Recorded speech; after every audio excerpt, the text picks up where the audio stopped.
kritiko ikinukulong at misteryosong namamatay pa. Ang mga mamahayag, pinapatahimik, opinyon, kinokontrol tulad po nangyayari doon sa Hong Kong kung ilang kritiko nila ay kinulong na. Let us be very clear, Mr. President. The West Philippines Sea is ours. Our officials have the right and the duty to speak about aggression against our nation.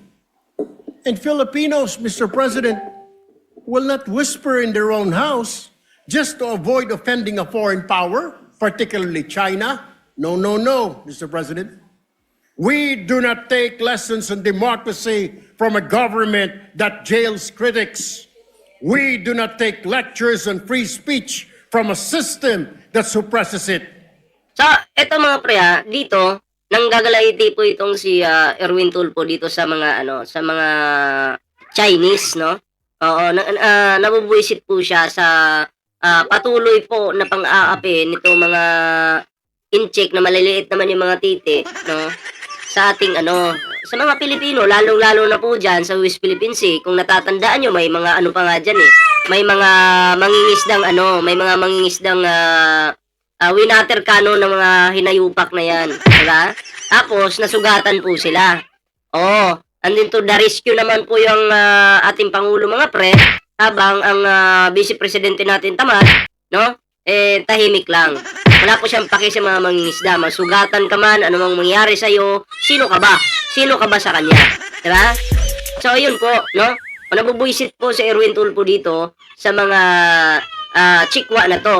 Sabi pa nga ni Erwin Tulfo dito, get the fuck out. Diba? So, yun. Bago po tayo magtuloy-tuloy mga pre, huwag kalimutang mag-like, share, subscribe para naman po ay maging updated kayo sa mga uploads natin. Ayan. Oo.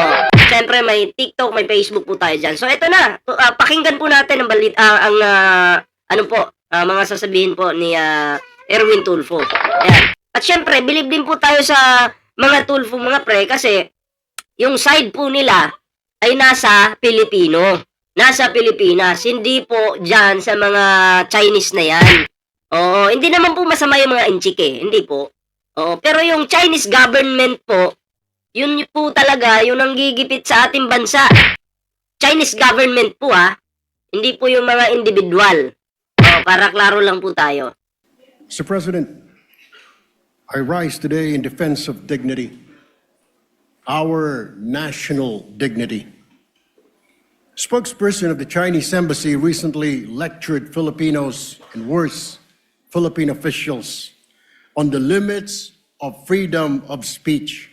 Kasi sa China po mga pre wala pong freedom of speech. Anong sabi dito ni Erwin Tulfo? Philippine officials on the limits of freedom of speech. Limits of freedom of speech. Hanggang papunta na yan sa wala ng freedom of speech. Pag sinako po tayo ng mga enchik na yan, mawawala na po tayo ng freedom of speech niyan. Diba? Kasi sa China, wala po niyan. Patatahimikin kayo pag kayo po ay nagsalita about sa kanila, Chinese government, baka hindi ka na makita. Yung iba, bangkay na. Yung iba, pinapakulong nila. Diba? So, ganun po yun. So, ngayon, may limits na. Tayo pa yung kukontrolin. Pukin ang ina niyo, China. Gusto niyo ulit sunugin ko yung flag niyo? Bobo kayo? Takot-tago? Diba? Ang sarap yung no? Asarin. Dati, nagsunog na po ako ng flag ng China. Sinunog ko na po yung flag ng China. Maraming inchik yung nagalit sa akin sa TikTok. Putang ina niyo. Sa TikTok ko pinost sinunog ko yung flag ng China. Sino pong nakakita nun? Presuan po. Sino nakakita nun? Nagpagawa ko ng malaking flag. Ayan, sinunog ko. Tanginan niyo. Nanggigil kasi ako nun kasi yung mga mangingisda natin, sinasaktan nila dyan sa West Philippine Sea. Winawater cannon nila, di ba? Nakakabuisit. We are told that criticizing a foreign head of state is completely unacceptable. Well, let me say this then, Mr. President. if you do not like how Pero eto, kami, asan na ba yun? Meron lang po akong ipapakita. Kasi sa sobrang gigil namin sa mga sa mga DDS, okay? Sa sobrang gigil namin sa mga DDS. Wait lang po Asan na ba yun? May ginawa po kami dun sa sa China. Asan na ba yun? Check lang natin May ginawa po kami dun ewan ko nakita niyo yun, pero dahil sinasaktan kasi yung mga natin, yung mga mangingisda, 'di ba? O sinasaktan po ng mga Chinese Coast Guards. O winawater cannon, 'di ba? Meron pa nga yung isa, yung mangingisda kinuha po nila yung mga isda, 'di ba? Inagaw nila. Oo. Ganun po sila kabastos. Hindi naman po nila pag-aari 'yon, pero ang tanong dito mga pre, bakit po nila ginagawa, 'di ba? Bakit? Oo. Atat na ba itong mga 'to? 'Di ba? Na masakop tayo. Kaya ang sabi nga ni Digong noon mga pre, ang sabi po ni Digong noon, payag po siya na maging province of China po tayo. Ang tanong po, kayo, mga individual na Pilipino, papayag po ba kayo na tayo po ay maging province of China? Payag po ba kayo? Kasi kung ako po yung tatanungin, hindi po ako papayag. 'Di ba? Hindi po ako papayag.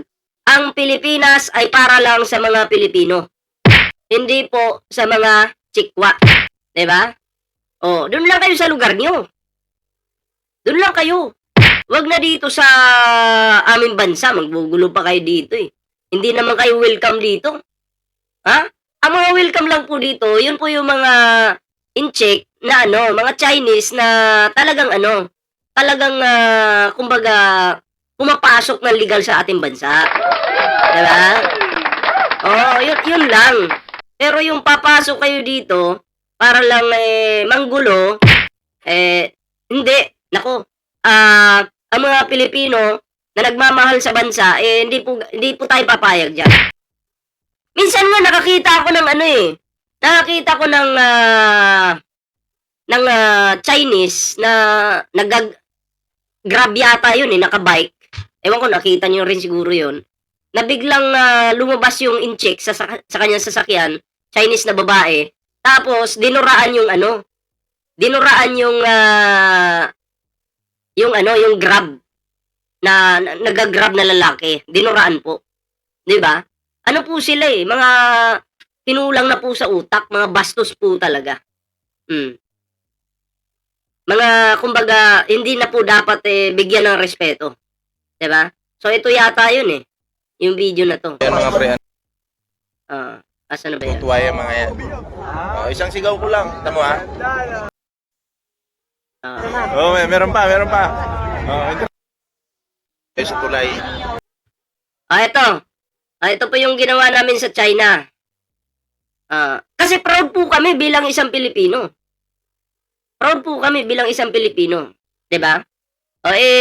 Ipagsisigawan po natin diyan sa kanilang lugar sa China kung ano po yung amin. Amin is amin. Atin is atin. 'Di ba? Hindi nila pwedeng agawin, hindi nila pwedeng angkinin, 'di ba? Yung sa atin. Pero yung mga DDS po, nagpunta lang ng China, nakipag-meeting sa mga, ewan ko kung sinong ka-meeting nila doon, pero, 'di ba? Hindi po, kumbaga, baka binibenta na nga tayo baka binibenta na nga tayo. Pumunta lang sila doon para ibenta po yung Pilipinas. Last year pa po yata yun, last year nagpunta sila doon. So, papailalim po tayo sa tulay na yun.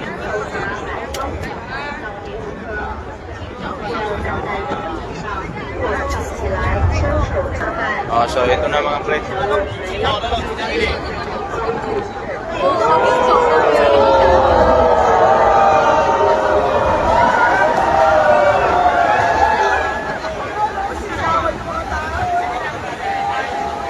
Saan ba yung banda yung sumigaw kami dyan? Meron pa.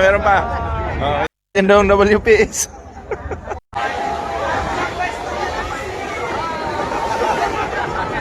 Ito na yung Intramuros. Ay na, sumigaw.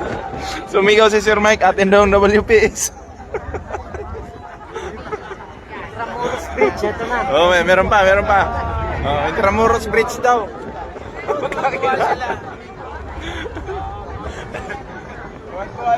Ito tingnan nyo guys ha. Sisigaw ako ng atin ng WPS. Matutuwa yung mga yan. Isang sigaw ko lang. Tama ha? Ito na ha. Tayo natin kasi tatiming lang tayo sa sa kanilang kasiyahan.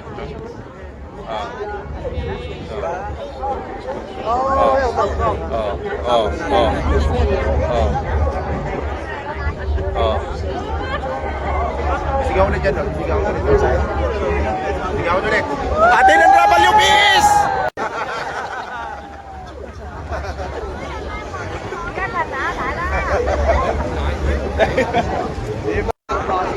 Meron pa ba yun dito?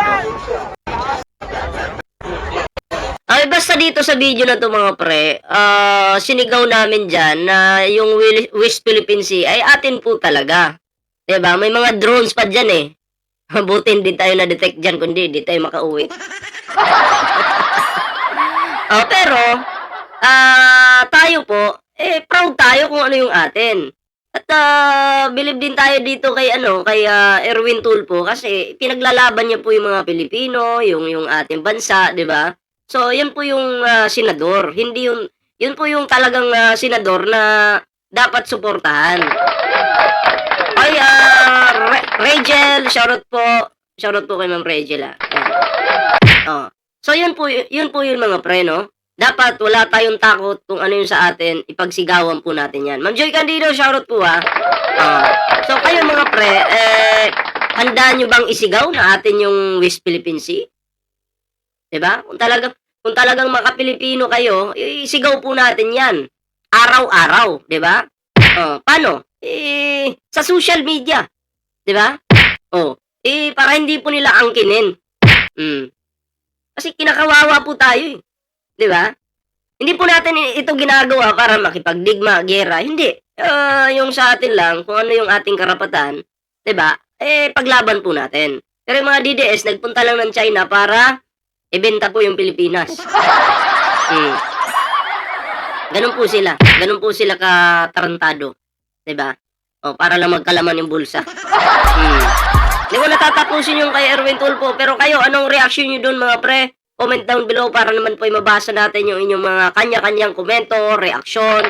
And syempre, bago po tayo mag-move sa next topic, huwag kalimutang mag-like, share, and subscribe para naman po ay maging updated kayo sa lahat ng mga uploads natin. Ayan.